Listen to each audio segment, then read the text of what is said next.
And then a follow-up now on that avalanche that killed 3 skilled skiers in Washington over the weekend. They were part of an experienced group of skiers there in the Tunnel Creek Canyon, which is just west of Stevens Pass Resort. An avalanche swept them 1,500 feet down the backcountry chute. They were making their way through about 1.5 feet of snow when fresh snow hit and then the slide happened. This was one of 2 deadly avalanches in Washington this weekend. Another avalanche at Alpental, about 50 miles southeast of Seattle, killed a snowboarder, and that was on Sunday. Well, KOIN Local 6 reporter Eric Taylor is live on Mount Hood tonight, where the risk of avalanches is very real, especially this time of year, Eric. That's right, Jeff and Kelly. You both ski. You know, in places like this, at this ski resort, we're at Ski Bowl right now, you're good to go. They go to great lengths to make sure that avalanche risks are in check. But go outside of these areas, say into the backcountry, and you take a chance of being swept away before you know what hits you.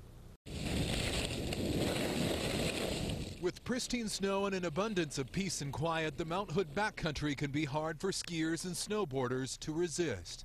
Backcountry skiing gives you a little more sense of freedom. You go to areas where there aren't a lot of other people. But 3 skiers and 1 snowboarder killed in Washington state over the weekend serves as a reminder that beauty can kill, especially when it throttles down the side of a mountain in the form of an avalanche. When something like this happens, it's a tragedy, but it's also a reminder for all of us who spend time in the backcountry that the mountains don't care. What is particularly sobering is the people killed in Washington were trained and knew what they were doing. And the same conditions that exist there absolutely exist here on Mount Hood.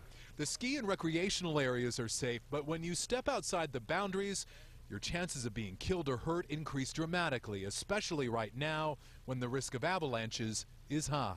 It's when you leave the boundary of the ski area, that is when the area is no longer controlled for avalanches. It's no longer patrolled by ski patrol, and you're really taking your life into your own hands. Which is why carrying a probe, a shovel, and a beacon are critical if you make the trip. The zipper will break free. Technology can help too. New portable airbags similar to those found in your car can save a skier or boarder on the slopes, keeping them above the snow. But all the technology, all the tips in the world can't save you if you are in the wrong place at the wrong time.